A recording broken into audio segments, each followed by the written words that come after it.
మీనరాశి వారికి మధ్యమ ఏలనాటి శని ప్రారంభం అయిన తరువాత శ్రీ విశ్వావసునామ సంవత్సర పండగ ప్రారంభమైన తర్వాత మొట్టమొదటిసారిగా రాశిలోకి వచ్చినటువంటి శని రాహుల సంచార స్థితిలో ఉన్నప్పుడు ఈ శని త్రయోదశి ఆదివారం అమావాస్య సందర్భంగా ఉన్నప్పుడు చతుర్గ్రహ సంచార స్థితి ఉన్నప్పుడు ఎంతో జాగ్రత్తలు అవసరమని చెప్పి గుర్తుపెట్టుకోగలగాలి.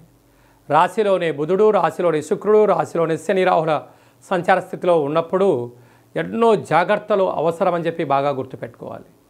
మీనరాశిలో ఏ నక్షత్రాలు వస్తారగా పూర్వాభాద్ర నక్షత్రంలో చివరి పదం 4వ పాదమైనటువంటి పూర్వాభాద్ర 4వ పాదం, ఉత్తరాభాద్రలోని 4 పాదాలు, రేవతి నక్షత్రం 4 పాదాలు కలిపితే మీనరాశి.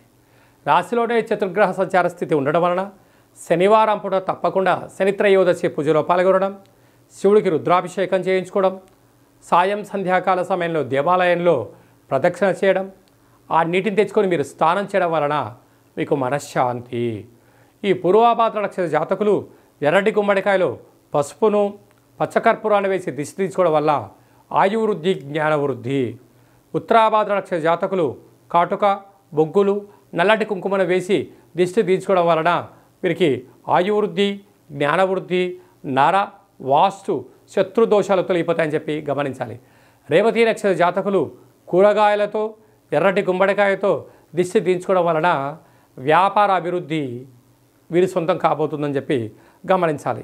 ఏడాది తర్వాత రవి 2వ స్థానంలో సంచారం చేయడం వలన దయచేసి ఎవరికి అప్పులు ఇవ్వద్దు, అప్పులు తెచ్చుకోవద్దు. తృతీయంలో గురు సంచార స్థితి ఉండడం వల్ల తల్లిదండ్రులతో, గురువులతో సఖ్యతగా ఉండే ప్రయత్నం చేయండి. అదే కాకుండా సంపూర్ణమైనటువంటి కుజుడు అనేక రకాలమైనటువంటి ఇబ్బందికి గురి చేస్తూ ఉంటాడు కనుక చిన్న చిన్న విషయాలకు ఆందోళన చెందనక్కర్లేదు. కనుక ఈ యొక్క శని యొక్క ప్రభావ సంచార స్థితి ఏలనాటి శని మధ్యమ సంచార స్థితి ఉన్నప్పుడు అనారోగ్యము, ఆర్థిక ఇబ్బందులు, కోర్టు సమస్యలు మిమ్మల్ని పొంచి ఉన్నాయి.